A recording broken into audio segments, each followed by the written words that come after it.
We specialise in protecting, preserving and growing your wealth. Blacktower Financial Management, the team you want by your side. Visit blacktowerfm.com. Pleased to welcome back Christina Brady from Blacktower Financial Management. What about investing in energy companies then? I'm going to like the blue touch paper here. We did hear that EDF obviously didn't make as much money as some of the other companies, but that was down to the enforced closure of a number of its nuclear power plants and a price cap on energy for French consumers. Meanwhile, everybody else has been raking it in. Go on, name names. I'm not going to, there's the normal suspects, Shell, BP. It's really annoying because if you look, European gas prices have plunged to their lowest level in 18 months. They are now at the level they were before anything started with Ukraine, but households are unlikely to get lower bills. Why? How can that be happening? Do you know what I mean? It's ridiculous. As I said, if the market just goes up a tiny bit, they put the prices up instantaneously. It's like if interest rates go up, the banks put their rates up on mortgages actually instantaneously, but they don't pay savers anymore. It's like petrol and diesel as well, isn't it? Yeah. As soon as there's a jump, it takes ages to come back down again, if it ever does. It never comes back down. They just keep it high. They just keep on raking it in. I think governments should make a rule that, if prices go up and you put your prices up instantaneously, as soon as they come down, your prices need to fall straight away. That's for energy companies, that's for petrol companies, that's for everybody. And I think the same with the banks. If they're going to put their interest rates up on their mortgages, they should then pay savers more, but they're not going to. I was coming to banks, yeah. But today we're hearing from the Evening Standard that household energy bills in Britain are set to soar despite that £1,000 drop in the price cap. I know, it's absolutely ludicrous. And it's this whole thing about... What's the point of Ofgem? Yeah. What is the point of these regulatory bodies when they can basically be bought? I'm sorry, but they are. They've got no... BALLLS, I can't say it at all. They're just weak, feeble, usually public school people who haven't got any oomph, any backbone at all to stand up to anyone. But while we're talking about energy, everyone's going on about this green energy, about how we need to use sustainable energy, renewable energy.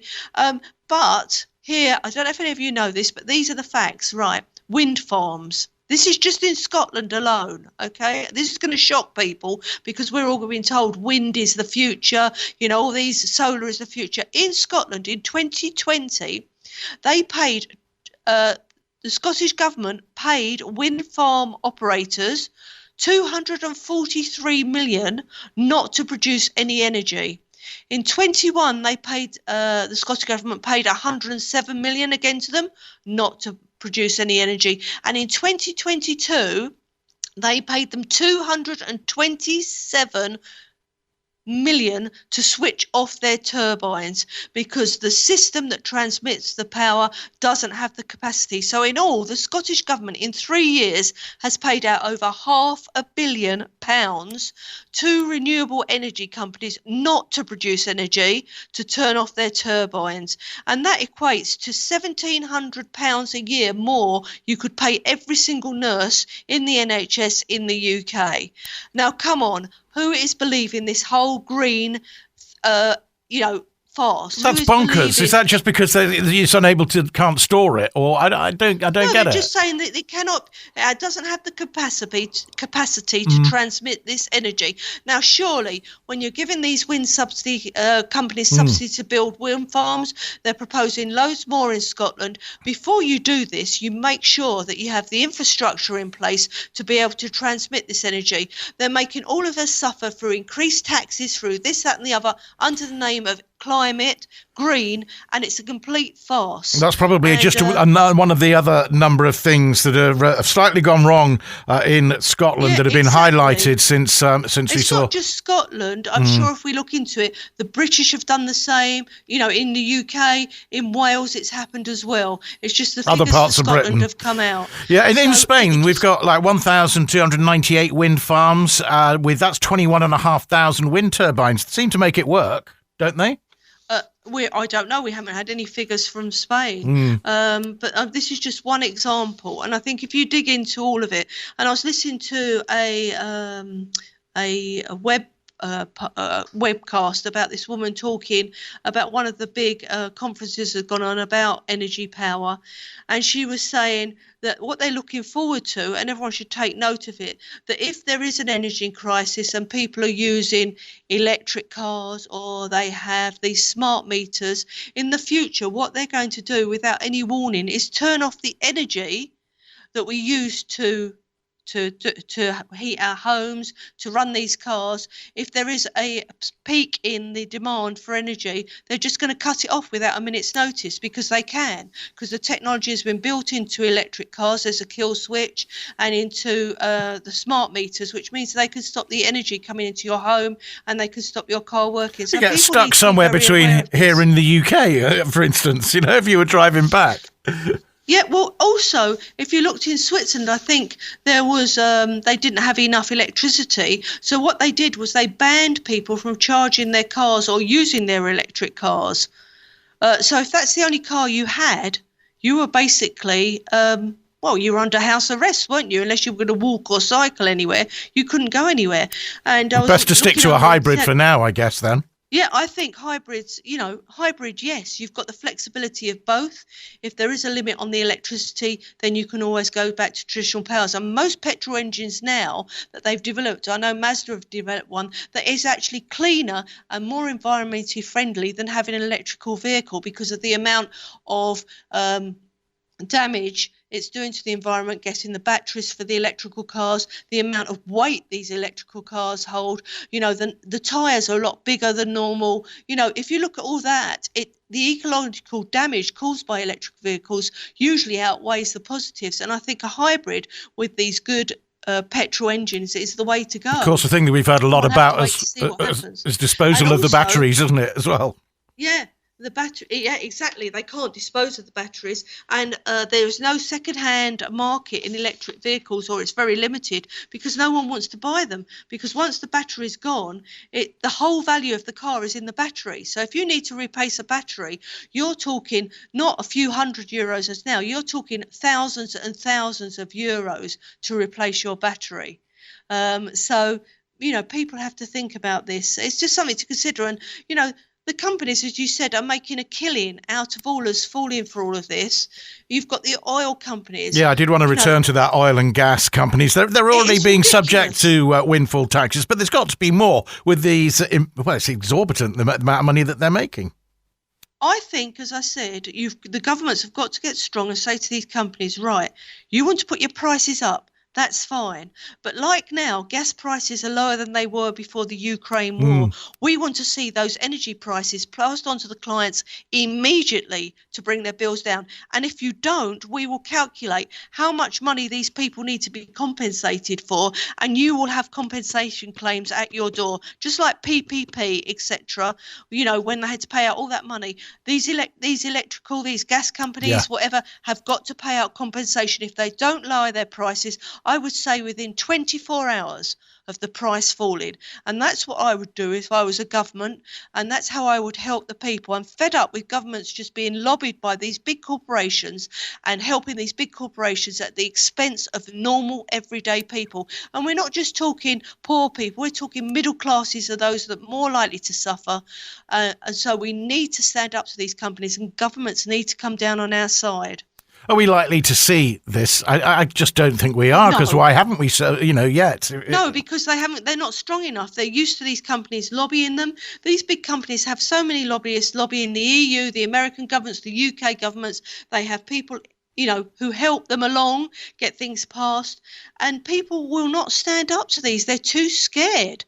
They're threatened by big corporations, by the power they hold, and they're too scared to stand up to them. But I think if someone like Rishi Sunak, whatever his name is, wants to get voted in again, he could immediately make the British people come on his side by passing this rule within the next 24 He's standing hours. He's standing up for old Dahl today. He can stand up for the average consumer, can't he? Yeah, he stands up for that because that's not going to cost him anything. But if his lackeys are listening, and the people who advise him, if they happen to get a listen to BayRadio, put a word in his ear, tell him if he wants to be seen as a good Prime Minister, start standing up for the people, pass a law that says energy companies need to pass these reductions on to people as quickly as they pass the price rises on. And if they don't, they will be liable for compensation. Once you tell them it's going to hurt them in the pocket, and the compensation should be double what they've lost out through the prices not being lowered, and that will soon make them take action. Let's just do the figures then. Shell, £32.2 billion in 2022, the highest in its 115-year history. BP, £23 billion, up from $12.8 billion. So that's $27.7 billion last year, up from $12.8 billion in 2021. And Centrica, British gas owner, full-year profits of $3.3 billion for 2022, more than triple the $948 million it made the year before. We mentioned EDF, who somehow managed to say that they had a miserable year, record annual losses of €17.9 billion, some 16 billion pounds. And as I mentioned, they were blaming that on the price cap on energy of French consumers, but also the enforced closure of its nuclear power stations for repairs. And I just don't have any sympathy at all. No, I don't have any sympathy. You've got fuel poverty across the world, in the UK, in the US, in Europe, and yet these companies are just really, they've got no regard for humanity. It's all about money, and they don't care who's suffering. And as I said, if there's any prime ministers, any leaders listening, please just get a backbone, just stand up to them and just put in a law that says what I've said.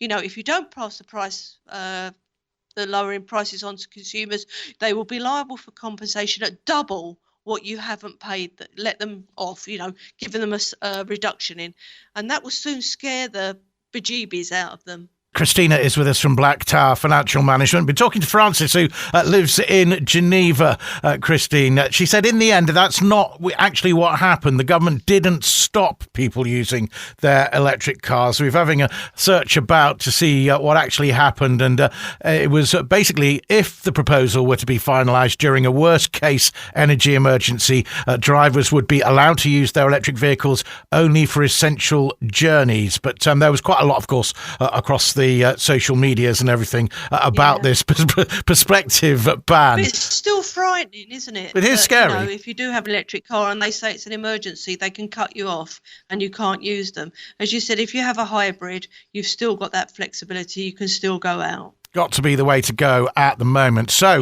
to banks then. NatWest Chief Executive Alison Rose paid £5.25 million in the year. The lender's 2022 full-year financial results said not since 2008 has the head of the bank received an annual bonus. Why now?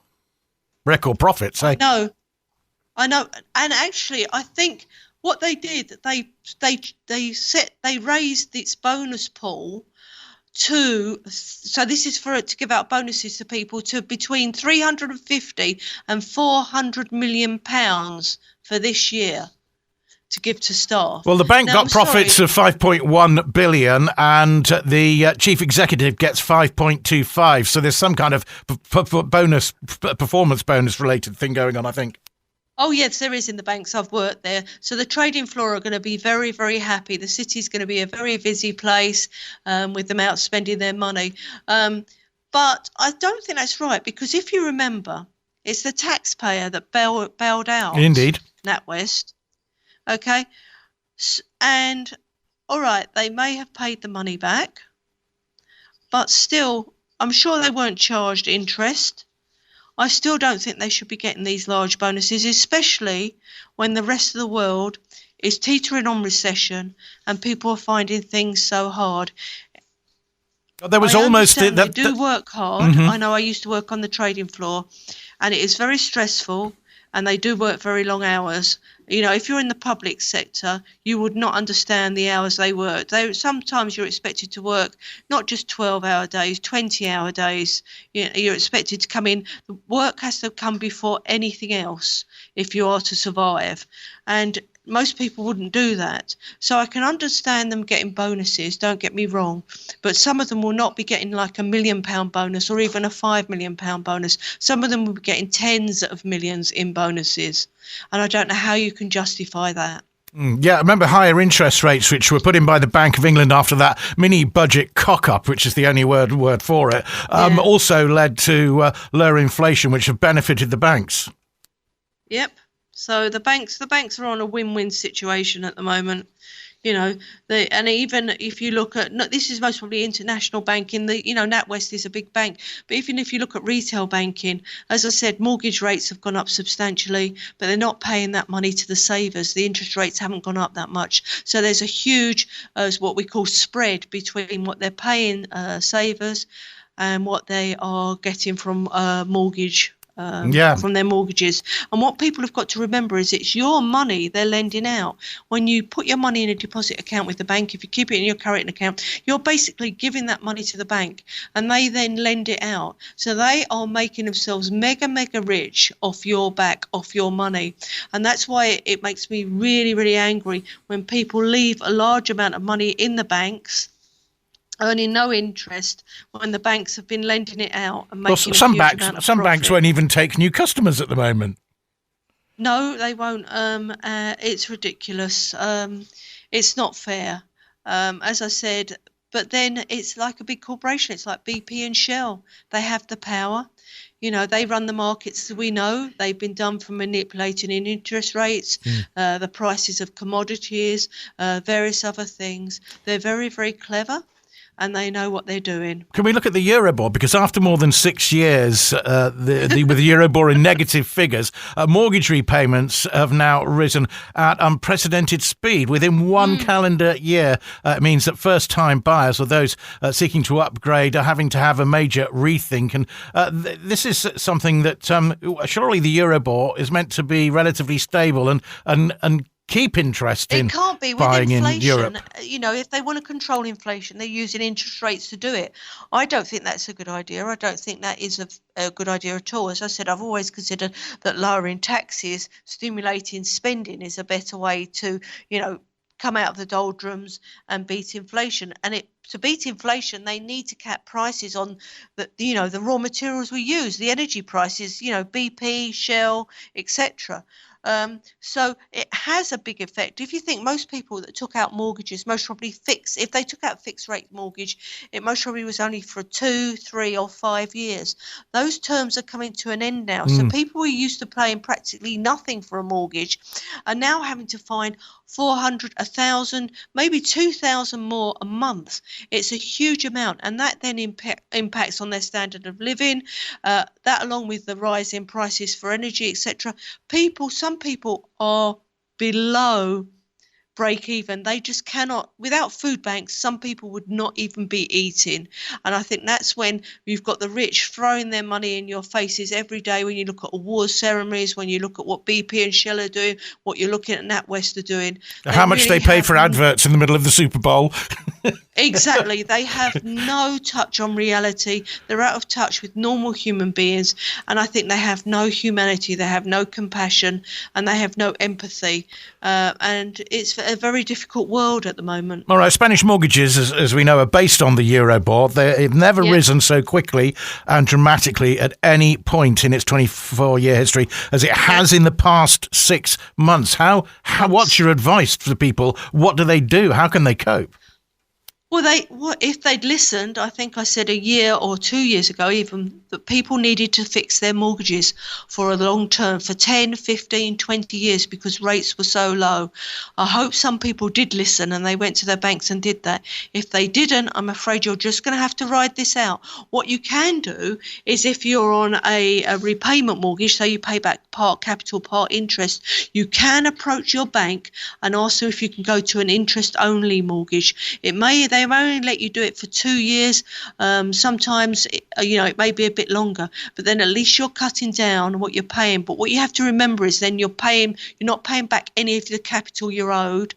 You're only paying back the interest. And as soon as rates start to come down again, or if you start to earn more money, you need to switch back so you're starting to pay back some of your capital. And in Spain, the government have got involved, trying to limit the damage to homeowners. This royal decree, which is establishing a banking code, and it's voluntary for banks, but it does make commercial sense. 50 banks have adopted it worldwide, banks and building societies. So there is something that is there to try and help people at a time like this. Yeah, and what you've got to think is people bought houses expecting them to always increase in value. If you look in the UK, the average house price in the UK only rose by £14. Unheard of that, really, isn't it? That's the smallest rise in 20 years. So people that bought houses at the peak of the market have got large mortgages. They haven't got much equity in them. And that's the problem. If house prices start to fall, most people have either remortgaged to the hilt or don't have much equity. That means then you've got negative equity. It means that you owe more than your house is worth. And that's when people have problems, and that's when we see repossessions rise. And they are rising at the moment. And I think that is a worrying trend, and that's something that we've got to keep an eye on. And that's something across Europe, not just in Britain? It is. Oh, yeah, it's happened in Sweden. It's happening everywhere. It's not just in Britain and in the US. Christina Brady from Blacktower Financial Management with us this afternoon. And on the subject of golden visas, it's a year, isn't it, since the UK got rid of theirs, trying to clamp down on dirty money from Russia. Ireland have subsequently ended theirs. Portugal are ending theirs. How long before Spain end theirs, do you think? I don't think it's going to be very, very long at all, because the EU voted overwhelmingly to demand a ban on all golden visas across the EU. So Spain and Malta are going to be next, and I reckon it won't be long at all. So if anyone is thinking of moving to Spain and they're relying on a golden visa, spending your €500,000, you need to do it ASAP, because once they stop it, it's stopped straight away. So if you're in the process of applying, gone. Okay, it's just, that's it. And the reason the Portuguese have said they've done it is to fight price speculation in real estate. And there was a whole thing in Spain about people complaining about the golden visa has made in certain areas price rises in houses, and houses unaffordable, and houses within certain price brackets you can't find any. And I think that applies to Javier actually and surrounding areas.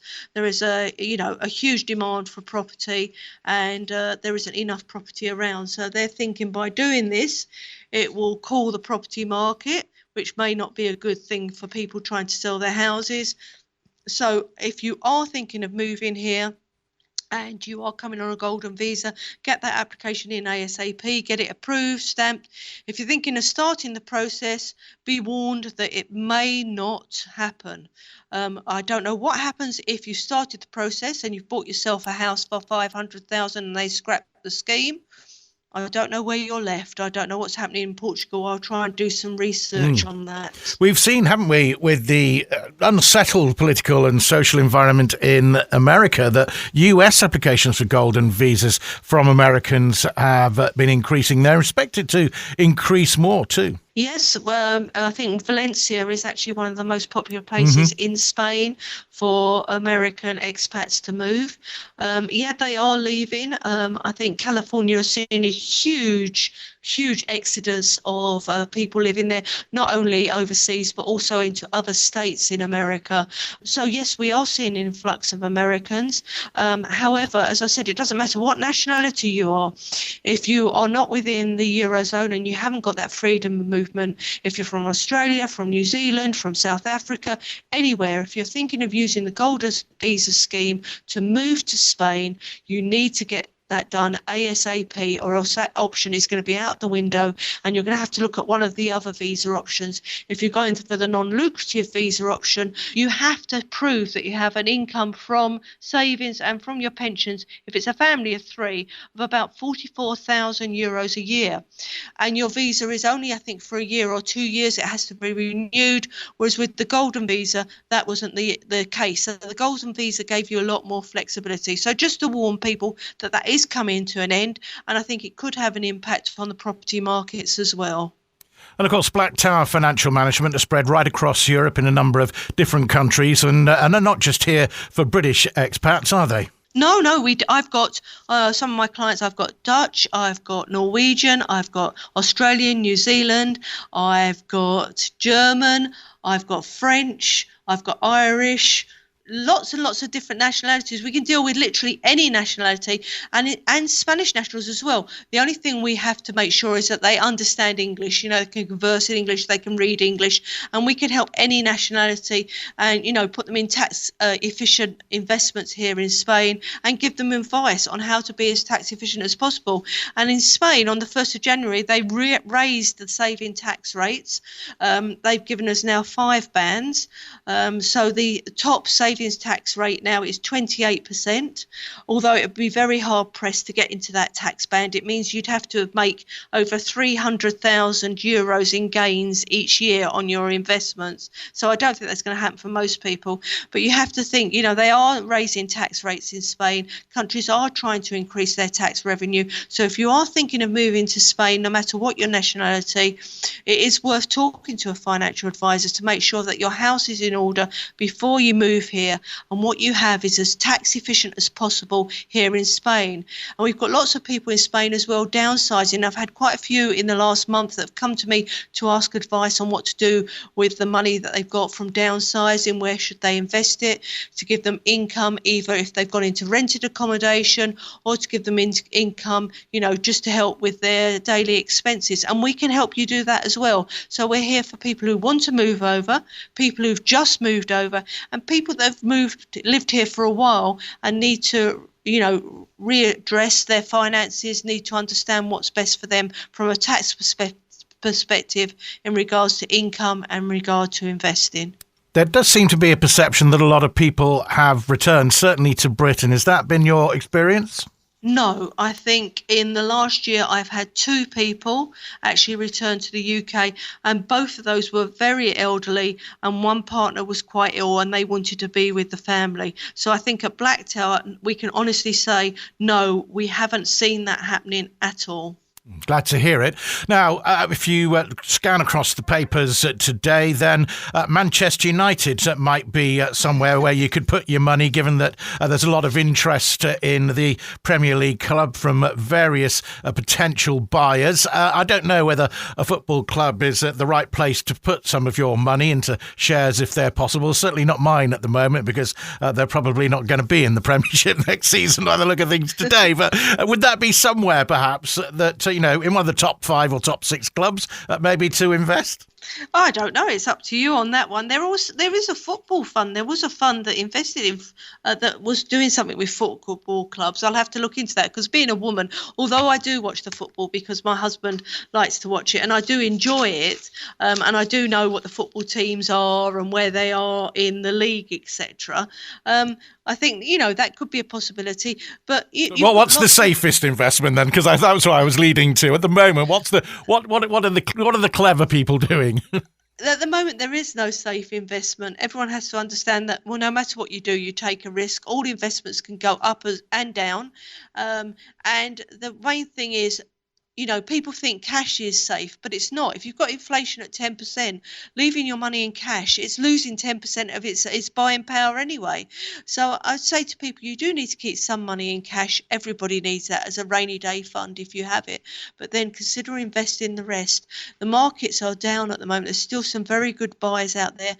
And I think it is going to be quite a volatile 2023. I don't think the FTSE is going to continue to go up and never go down. I don't think that will happen in the markets. I think we could see another correction where the FTSE goes down to about 7.5, but that shouldn't scare people, because if you look at the long term, investments do outperform and they do give you money in the long term, and I think that's what people need to bear in mind. Okay, so how do people go about getting in touch with you, Christina? Right, you can either send an email to info@blacktowerfm.com, that stands for financial management. If you put BayRadio or Christina Brady on it, it will come through to me and I will deal with it, or I'll pass it on to the best person to deal with it for you. You can always go onto our website, which is blacktowerfm.com. There's a contact sheet there, you can fill that in. Again, put Blacktower or Christina.